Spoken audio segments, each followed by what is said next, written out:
Well, hello there, good people. Hi, I'm Jason with Green Country Agroforestry. Today is April the 15th, and that means if you live anywhere north of Mexico and south of Canada, today's the day that you need to file your paperwork to make sure that your payment goes off to the criminal syndicate that claims this geographical region as their particular turf. But today is also the day that here in northeastern Oklahoma, I like to do my direct sowing. And today I'm laying out rows for this. It is Big Horse Spotted Corn.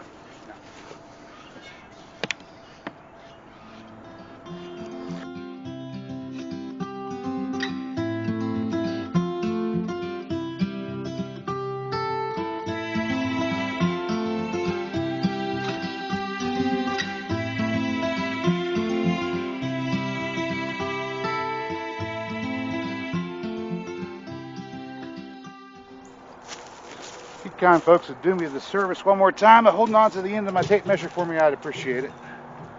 Oh, I'm tangled up here. Let me get untangled.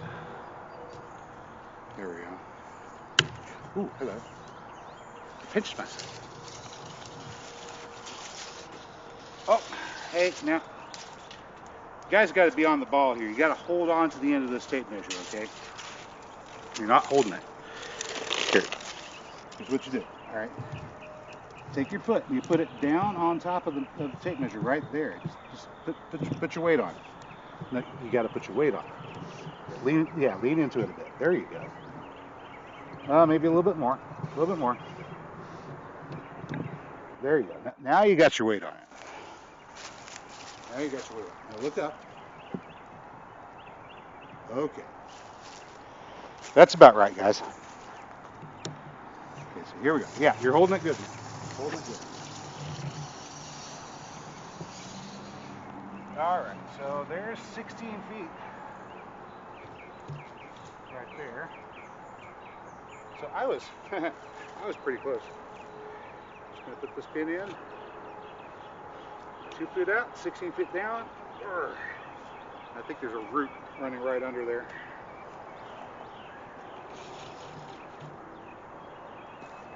Yeah, there was. But we pushed through it and broke it, which means that if it was a black locust tree, now we're going to have 2 black locust trees. I've already harvested a dozen fresh trees from this plot back here. I pulled them out yesterday, set them aside, and I've got root segments to grow more for about another 30 more, give or take. If you guys want black locust trees, I'll have some ready to ship after they go dormant in the fall. All right, you can let up now. No, really, it's okay. You can let go. Thank you.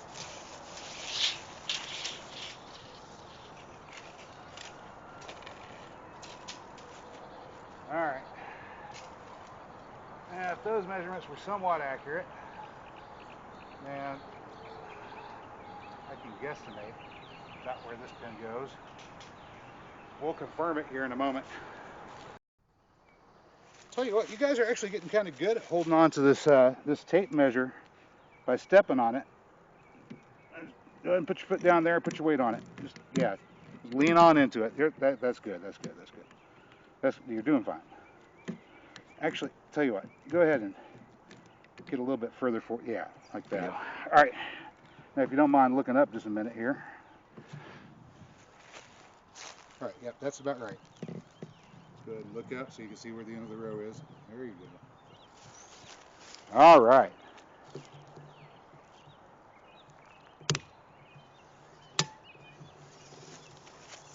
Wow, you guys are really good helpers. You know that? Really good helpers. You're holding that tape measure really well here for me. All right, so here we're at 16 feet. There we go, and that's 2 feet from the last row. Yeah, that's pretty close. Just go ahead and put that in there. Just like that. Oh, that's solid. That's stone. Okay, so that's a piece of old foundation down there from one of the outbuildings that was here whenever all of this valley was a farm. There was just one farm here. but there's a foundation for an outbuilding right there. I told you we had some interesting archaeological things under our feet, but we're just farming here now. Growing over the old farm. All right. Hey, you don't have to keep on standing on that. You can let your weight up. Thank you. Hey, you know what? You guys have done such a great job holding on to that tape measure for me. Why don't you just take a rest in that chair right there, and you can watch me do the rest of this. That's all right. Yeah, you can get up close if you want to. Here we go. Put a wrap on there. Now, we need to tie this. So, go ahead. Big loop. Pull my excess line through. I could probably trim this line. Doesn't have to be all that long. And then we just cinch that down. Boy. I'm going to trim off the excess.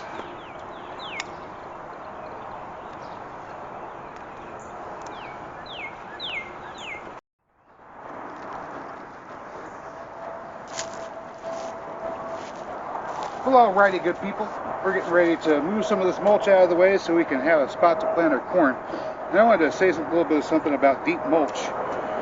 This was 6 to 8 inches of it last year whenever I put it in. It's broken down quite a bit since then. There's some good black dirt underneath that we've made from having this thick layer of organic material on. But if you've got a lot of mulch,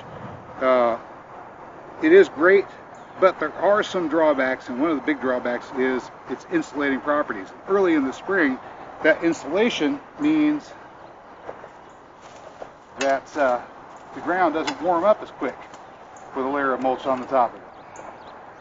So, what I'm going to do right here is pull the mulch off from where the line is, and I'm going to bank it up over here on the north side of where that row is going to be. So this mulch is on the north, you guys are standing on the south, and I'm in the northern hemisphere, and that means the sun is rising up behind your shoulder there. And whenever the sun's out, it's not out today, cloudy day, early spring, but whenever the sun's out, the sun will be coming in from that direction, and by having this banked up here, sunlight will not be being blocked by this mulch. But this mulch will serve as a little short barrier to northerly winds, which should have the net effect of keeping it a little bit warmer down there where we're going to be planting now. While I'm raking this mulch out of the way, notice 6 inches last year, a little tiny bit now. There's still some weeds that popped up in here. You know, putting down heavy mulch doesn't stop the weeds, but it does slow them down quite a bit.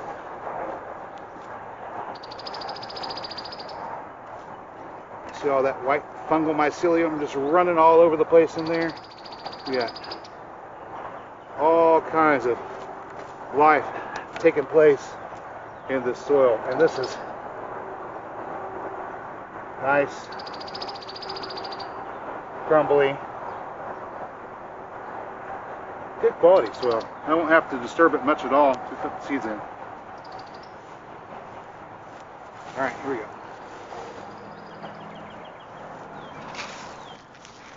Well, now there's nothing left to do but get this corn in the ground, but I wanted to let you have a look at what this stuff looks like before we get started.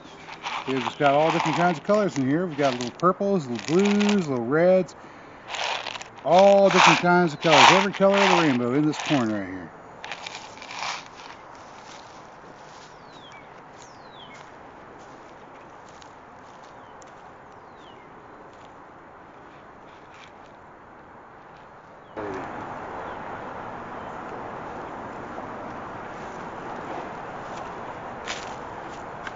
Now that the seeds are planted, all we got to do is give them a little cover of fresh compost over the top and wait for the rain to come. If it looks at that sky, it won't be too awful long.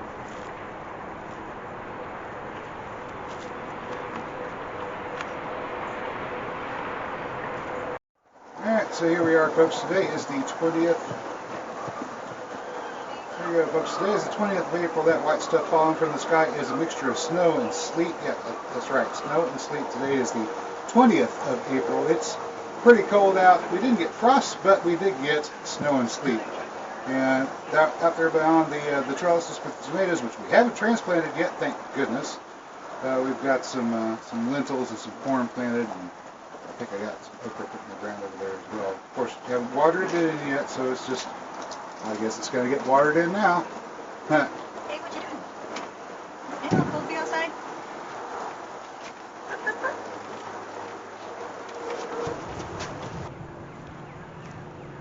Well, all right, here we are just 20 days later, and see we have our corn shoots starting to pop up all over the place here. It looks like we got pretty close to 100% germination rate, which is really good, especially considering that just 5 days after we planted, we had snow, and 6 days after we planted, we had frost again. Actually, day 67. So we had our last frost of the season just 1 week after we got this planted. So it's had 13 days to germinate and grow in that were frost free, and we're already about 2 or 3 inches tall. And all right there in front of me, we've got a galvanized steel watering can. Holds about 2 gallons. That's what we'll put our fertilizer in. It'll be a liquid fertilizer that I'm going to mix in that bucket right there. And we're going to get it from way back over there. Alright, so today our fertilizer is going to come from these barrels back here. If you guys have been watching for a while, you know that I like to put my fertilizer in this 2-gallon galvanized can. But first we got to dilute it because it's in its concentrated form in these barrels. We pop this off. This stuff is what David the Good would call fetid swamp water. I like to call it swamp juice. If you're following Korean natural farming, you might call it FPJ. Yeah. Have a look at this stuff. Oh. Now, the barrel that I'm pulling out of right here is, okay, I'm going to do, this is about ½ gallon, so I'm going to do one more. That'll be a 1 to 5. That's a good strong ratio. We'll dilute that with some water. Alright, the barrel I'm pulling out of here is 3 years old. So we have a 3-year-old barrel, 2-year-old barrel, 1-year-old barrel, and I still have a good 15 gallons of stuff left in this one. It should, hopefully, get me close through the rest of the season. I'll probably supplement with some other things. So, as you might have guessed, we're probably going to be making some more of this in the near future. Well, you'd be right, we are, and I'll be showing you that before too long. Let's get this diluted into the can and get to doing some fertilizing.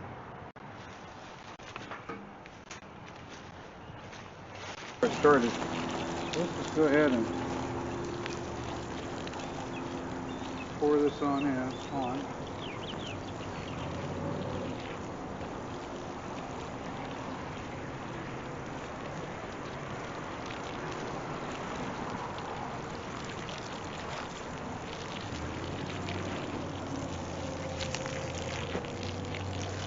we go.